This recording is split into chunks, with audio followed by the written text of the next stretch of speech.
두 번째 작가는 박태원인데요. 백석과는 조금 결이 다릅니다.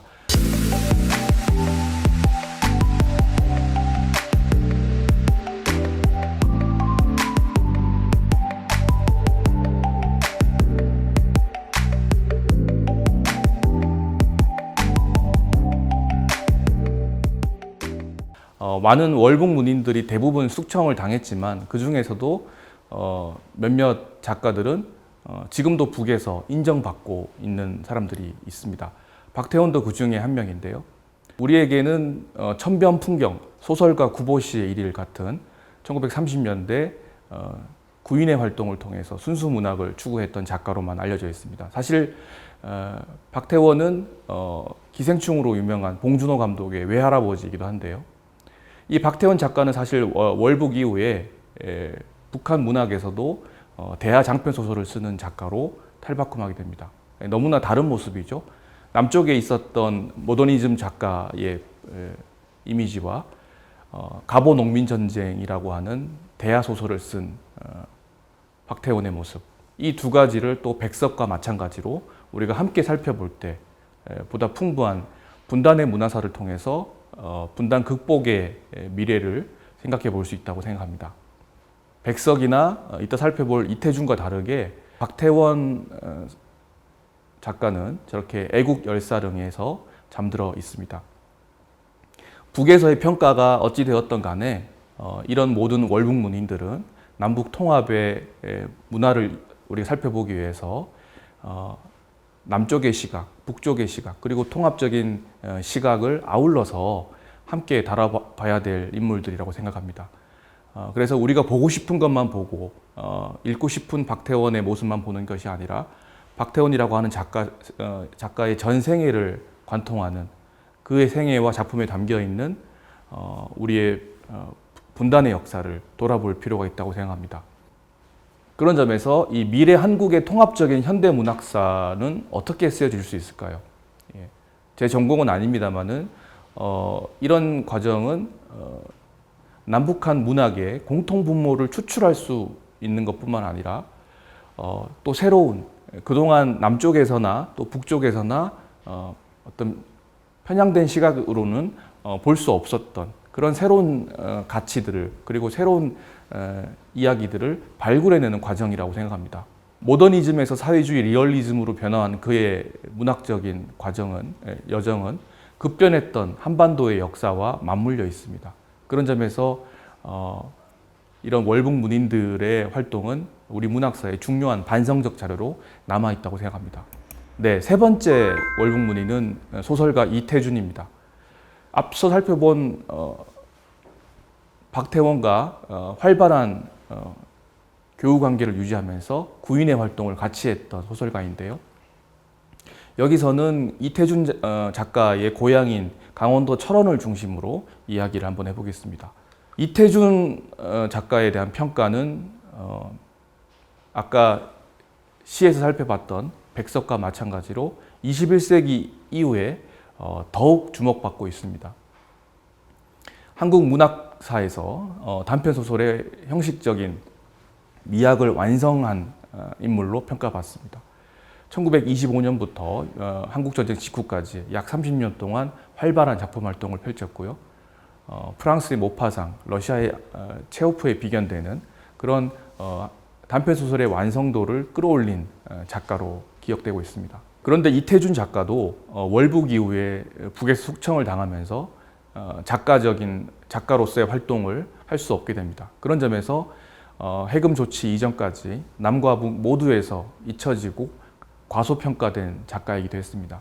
하지만 그의 진면목은 다시 남쪽에서 먼저 밝혀지고 지금은 상어학회가 활발한 활동을 펼칠 만큼 중요한 연구를 낳고 있습니다. 그런 점에서 이태준에 대한 북측의 평가, 북측의 자료 이런 것들을 남쪽의 연구자들은 간절히 나중에 볼 수 있기를 원하고 있는데요. 이처럼 이태준에 대한 평가는 어떤 분단의 적대성이나 분단 체제의 경직성과 함께 쉽게 말할 수 없는 부분들이 많이 있습니다. 하지만 그의 문학적 성취와 한국 근대 문학에 끼친 영향을 중심으로 이야기할 때는 남과 북 모든 사람들이 함께 이야기해야 된다고 생각합니다. 그런 점에서 남북의 소통 과정 그리고 통합 과정에서 이태준 작가도 남과 북의 많은 사람들에게 영감을 줄 수 있는 작가라고 생각합니다. 그런데 많은 사람들이 이태준 작가가 월북했을 때 의아하게 여겼다고 합니다. 왜냐하면 그는 동인의 활동을 통해서, 구인의 활동을 통해서 카프 계열의 경향문학과 대립되는 어떤 순수문학을 했던 사람으로 기억했기 때문인데요. 하지만 그는 일제강점기 말에 어떤 소극적인 저항을 했던 작가이기도 합니다. 물론 친일적인 작품도 쓰기도 했고 창씨개명을 강요받으면서 끝까지 거부를 했다고 하는데, 전해지는 에피소드 중에 하나는 이런 일본의 천황을 찬양하는 연설회에 나가서 아무 말도 하지 않고 그저 춘향전의 한 대목을 읽고 단상을 내려왔다고 합니다. 그런 점에서 우리 말과 글을 잃어버린 이 식민의 역사, 일제 말의 역사는 분단의 기원이 식민에 있다는 새삼스러운 사실을 떠올리게 할 뿐만 아니라 식민의 과정을 거치면서 월북을 하게 되는 많은 작가들의 어떤 생각의 변화 그리고 활동의 변화를 다시 돌아보게 만듭니다. 이태준 작가는 해방 이후 남쪽 사회에 대한 어떤 환멸감을 느끼면서, 그리고 소련 여행을 하면서 소련 기행이라는 작품을 쓰게 되고 해방전후라는 그런 소설을 쓰게 되면서 결국 자발적인 선택으로 월북을 하게 됩니다. 그의 고향은 지금은 폐허가 된 근대 도시의 흔적이 남아있는 곳이죠. 우리에게는 아주 추운 곳, 남자분들에게는 군생활, 지긋지긋한 군생활을 했던 곳으로 유명한 강원도 철원군인데요. 사실 강원도 철원군은 일제강점기 시절에 경원선과 금강산 전기철도의 환승역으로서 개발된 근대 도시입니다. 사실은 수탈의 상징이고요. 식민의 아픔이 오롯이 남아있는 공간입니다. 이태준 작가도 그 시절을 고향에서 세월을 보냈기 때문에 고향 철원을 배경으로 한 여러 작품을 남겼습니다. 그런 점에서 이태준의 고향 철원은 식민과 이산, 분단, 전쟁으로 이어지는 우리 한국 현대사회의 상처들이 응축되어 있는 그런 공간입니다. 지금은 광활한 저 철원 평야에서 많은 쌀들이 나오는 풍요로운 땅이지만 사실 저곳은 전쟁기 때는 초토화 작전으로 인해서 근대 도시가 완전히 파괴되는 그런 비극적인 장소이기도 했습니다. 많은 지뢰를 제거하고 여러 정착민들이 피해를 입으면서 개간한 땅이자, 그리고 천년 전에는 궁예가 태봉국이라고 하는 나라를 세웠던 희망의 역사도 간직한 공간입니다. 그런 점에서 저 철원은 역사적인 상처, 그리고 지금 우리에게 여전히 남아있는 트라우마로서의 어떤 분단과 전쟁의 상흔들을 상기시키는 공간이지만, 다른 한편으로는 저 넓은 평원에다가 다시 남북의 교통의 요지, 그리고 남북의 평화 도시를 세울 수 있다는 그런 희망을, 그런 상상을 하게 만드는 도시이기도 합니다. 그런데 오늘 제가 여기서 드리고 싶은 말씀은 저 강원도 철원군에 담긴 우리 안의 분단의 트라우마, 또 분단 체제로 인해서 우리 몸과 가슴에 새겨진 어떤 분단의 억압성을 이야기하고자 합니다. 경춘선에서 유명한 역이 하나 있죠. 바로 김유정 작가를 기리는 김유정역인데요. 사실은 문학사적인 어떤 위상을 생각하면은 강원도 철원에 복원되는 경원선의 역 이름이 이태준 역이어도 좋을 것 같습니다. 그만큼 많은 사람들이 이태준을 기리면서 찾는 곳이 철원인데요. 하지만 그 고향 마을 철원에서 이태준은 오랫동안 쓸쓸한 대접, 찬밥 신세를 면치 못했습니다. 왜냐하면 그는 월북 작가이기 때문입니다. 강원도 철원뿐만 아니라 한국 근대 문학을 이야기할 때 빼놓을 수 없는 저 위대한 작가를 우리는 분단의 굴레 속에서 외면할 수밖에 없었습니다. 지금도 이태준 문학비가 철원군 백마고지 마을 인근에 조금은 어울리지 않는 곳에 있는데요. 분단의 아픔이 그리고 전쟁의 아픔이 70년 넘게 이어지고 있습니다. 이제는 우리를 억눌렀던 레드 컴플렉스 그리고 어떤 분단 체제가 우리에게 강요했던 자기 검열 이런 것들에서 조금은 벗어나서 진정한 평화의 문화를 만들어 갈 수 있기 위해서는 저런 접경 지역, DMZ 접경 지역에 있는 인문학적인 자원들을 발굴해내고 저런 것들을 평화적인 여행과 관광의 자원으로 활용할 필요가 있다고 생각합니다. 그런 점에서 철원 접경 지역에 있는 이태준 고향 마을의 흔적을 저는 가슴 아프게 돌아보곤 합니다. 네, 그리고 이 철원을 배경으로 한 이태준 작가의 여러 작품들이 있습니다. 어린 시절의 추억도 담겨 있고 또 식민 통치 아래에서 신음하던 그 자기 동포들에 대한 연민과 사랑도 담겨 있는 작품들이 있습니다. 저는 철원에 남아있는 이런 분단 트라우마, 전쟁의 트라우마를 보듬으면서 어떻게 이 땅에서 새로운 통일을 상상할 수 있을까? 그런 이야기를 할 수 있는 DMZ 통일답사라든가 평화인문기행을 많이 진행했었습니다. 많은 사람들이 철원에 갈 때 전망대를 보고 간다든가 땅굴만 보고 갑니다. 하지만 저 접경 지역에 남아있는 남북의 경계선상에서 억압받고 그리고 우리 스스로 외면해 왔던 우리의 한반도 전체의 문화적 컨텐츠들에 대해서 그리고 인문학적인 자양분들에 대해서 주목을 해야 될 시기라고 생각합니다. 이태준 문학비 뒤편에 있는 글귀가 하나 있는데요. 요약하자면은 내 고향은 철원도 아니고 어디도 아니다. 한반도 전체가 발을 디디는 순간 내 고향임을 느꼈다는 얘기입니다. 네, 작가 이태준에게 고향은 강원도 철원도 아니고 대한민국에 속한 철원군도 아니고 북한 강원도에 속한 철원군도 아니었습니다. 철원이라고 하는 지역 자체가 남북으로 갈라져 있기도 하지만 그에게 있어서 고향은 분단되기 이전의 우리의 땅, 한반도 전체였습니다. 그런 점에서 분단의 아픔을 오롯이 간직하고 있는 그의 문학비를 돌아보면서 월북문인이 아닌 한반도 현대문학을 설명할 때 이태준 작가의 위상과 가치에 대해서 새삼스럽게 발견하게 됩니다. 앞으로 많은 변화가 있겠지만 지금은 사실은 철원에서 이태준의 생가터는 저렇게 덩그러니 비어있는 밭 한가운데 서 있습니다. 아주 쓸쓸한 모습으로 서 있었는데요. 제가 작년에 가보니까 저 이태준 생가터 표지판마저 사라진 상태였습니다. 저는 조금은 슬픈 감정과 함께 화가 나기도 했습니다. 이 위대한 작가, 한국 단편 문학의 완성자라고 하는 수식어를 가진 많은 사람들이 좋아하고 백석과 더불어서 대표적인 월북문인인 이 이태준 작가를 우리는 이렇게밖에 대우하지 못하는가?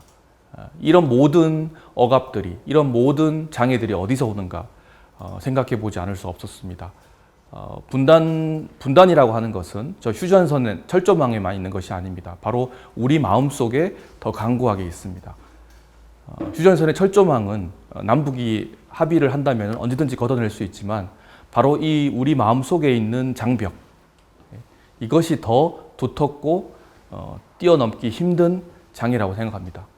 이런 분단의 억압성 그리고 분단이 남긴 트라우마들을 인문학적인 활동 그리고 직접 몸으로 체험하는 활동들을 통해서 저는 극복해 나갈 수 있다고 생각합니다.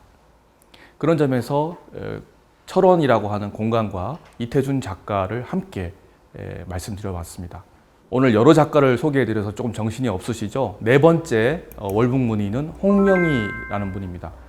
홍명희 작가는 우리 대하소설 임꺽정의 작가로 유명한 분입니다.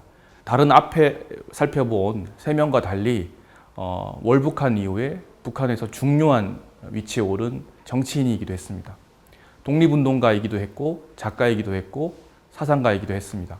하지만 우리에게는 북한에서 부수상까지 했던 인물이기 때문에 철저히 빨갱이로 낙인을 찍혔고 임꺽정의 위대한 작가이지만 다른 한편으로는 그렇게 빨갱이로서 우리가 외면했던 작가인 것이죠. 네, 저는 이 홍명희 작가를 통해서 우리가 갖고 있는 분단의 이중적인 시각을 살펴볼 수 있다고 생각합니다. 임꺽정 작품을 아주 재밌게 저도 읽었고 많은 드라마, 만화, 영화, 다양한 문화 콘텐츠로서 소비되고 있습니다. 하지만 실록에 짧게 언급되는 임거정이라고 하는 역사 인물을 우리가 상상하는 그 백정 형상의 임꺽정으로 재창조한 인물은 바로 이 홍명희 작가입니다. 그런 점에서 임꺽정의 아버지이기도 한 작가인데요. 하지만 다른 한편으로 이 홍명희는 도저히 용납할 수 없는, 우리 반공 체제에서는 도저히 인정할 수 없는 북한의 정치인이기도 했습니다. 그런 점에서 분단이 갖고 있는 양면성을 잘 보여주는 인물입니다. 벽초 홍명희는 개화 지식인이자 소설가이자 독립운동가로 활동했습니다. 남북의 합작 과정에서는 통일운동도 펼쳤습니다. 하지만 아까 말씀드린 대로 북쪽에서 부수상에 올랐기 때문에 오랜 세월 낙인을 찍힌 채 기억되었습니다. 아까 이태준의 고향 철원에 가면 철원 고석정이라고 하는 세계 유네스코 지질유산으로 선정된 공간이 있습니다. 그 고석정에서 한탄강 가운데 있는 높은 바위에서 임꺽정이 젊은 시절 은거했다는 전설이 남아 있습니다. 그래서 이 고석정 앞에 임꺽정 동상이 서 있는데요. 소설 임꺽정, 아까 말씀드린 것처럼 1930년대 가장 인기 있었던 대하 연재 소설이었습니다. 물론 미완성으로 남았습니다. 그래서 우리는 임꺽정의 뒷부분 이야기를 알지 못합니다. 하지만 충분히 임꺽정이라고 하는 문화 콘텐츠를 우리의 역사와 전통이 남겨준 자양분으로서 활용하고 있습니다. 특히 임꺽정 소설이 중요한 이유는 지금은 사라진, 전혀 기억할 수 없는 토속적인 언어들, 그리고 전통적인 정서, 이런 것들이 남아 있습니다. 그래서 임꺽정 작품은 별도의 사전이 없이는 제대로 읽을 수 없을 만큼 토속어의 보고로 불립니다. 벽초 홍명희 문학비에 남아있는 그의 문학관을 한번 살펴보겠습니다. 임꺽정만은 사건이나 인물이나 묘사로나 정조로나 모두 남에게서는 옷 한 벌 빌려 입지 않고 순조선 것으로 만들려고 했습니다. 조선 정조에 일관된 작품, 이것이 나의 목표였습니다. 남과 북이 분단되기 이전에 그리고 일제에서 왜곡되고 침탈되고 폄하되기 이전에 조선적인 것, 우리의 것을 임꺽정 작품을 통해서 사람들에게 알리려고 했던 것이죠. 다시 우리는 분단의 억압적인 상처들에 대해서 돌아볼 수 있는데요. 홍명희 선생의 고향은 충북 괴산입니다. 그런데 철원에서와 같은 비슷한 상황이 여기서도 일어나는데요. 홍명희 문학제는 여러 사람들의 어떤 항의에 의해서 제대로 개최되지 못했습니다. 하지만 임꺽정 문학제는 환영한다라고 하는 아이러니한 상황이 오랫동안 있어 왔습니다. 홍명희라고 하는 기표는 받아들일 수 없지만 그가 남긴 문화 콘텐츠인 임꺽정은 자기 지역을 홍보하기 위해서 적극적으로 활용했던 것이죠. 그래서 좀 아이러니한 얘기지만 임꺽정 성발대, 임꺽정 막걸리, 임꺽정 약주, 임꺽정 만두, 괴산에 가시면 임꺽정을 소재로 한 온갖 컨텐츠들이 넘쳐납니다. 하지만 그 어디에서도 그 임꺽정을 창조한 홍명희에 대한 이야기는 거의 들을 수가 없습니다. 왜 이럴까요? 우리는 언제까지 이렇게 분단이라고 하는 강고한 적대성을, 그리고 공포를, 그리고 혐오감을 마음속에 품고 우리 모두의 역사와 인물에 대해서 외면할 수밖에 없을지 돌아보게 됩니다. 하지만 이 홍명희는 괴산만의 인물이 아닙니다. 그리고 대한민국만의 역사 인물도 아닙니다. 그런 생각들이 또 괴산 사람들만의 문제도 아니고 어쩌면 분단 체제 안에서 70년 동안 살아온 이 모든 남북 주민들의 마음속에 있는 상처들을 보여준다고 생각합니다. 지금 사진에서 보는 것은 그 홍명희의 그 생가가 잘 복원되어 있는데 그 생가의 표지판이 홍명희 생가가 아니라 그의 아버지인 홍범식 고택으로 불려지는 표지판입니다. 홍범식 선생은 경술국치, 나라가 일제 뺏기는 소식 뺏겼다는 소식을 듣고 바로 자결을 했을 만큼 아주 기계가 높으신 독립운동가였습니다. 하지만 홍명희 선생의 조부, 그러니까 홍범식 선생의 아버지는 극렬한 친일파였습니다. 일제에 의해서 자기를 받고 나라를 팔았던 인물들 중에 한 명인 것이죠. 이처럼 홍명희라고 하는 한 집안의 연대기를 통해서 우리는 우리 한국 역사에 드리워진 식민, 이산, 분단 전쟁의 아픔을 다시 돌아볼 수 있습니다. 할아버지는 친일파, 아버지는 애국지사, 그 자기 자신은 어떤 삶을 살아야 할까? 굉장한 갈등 속에서 젊은 시절을 보냈을 것 같습니다. 하지만 그 결과는 우리가 알다시피 평생 아버지의 유훈을 잊지 않고 살았던 벽초 선생이었습니다. 괴산에서 임꺽정은 환영받지만 홍명희는 외면받는다는 이야기. 사실은 괴산만의 문제가 아닌데요. 서울시 도봉구 주택가 아주 허름한 담벼락에 초라하게 붙어있는 팻말이 하나 있습니다. 홍명희 옛집 터인데요. 홍명희 선생이 살았던 집터입니다.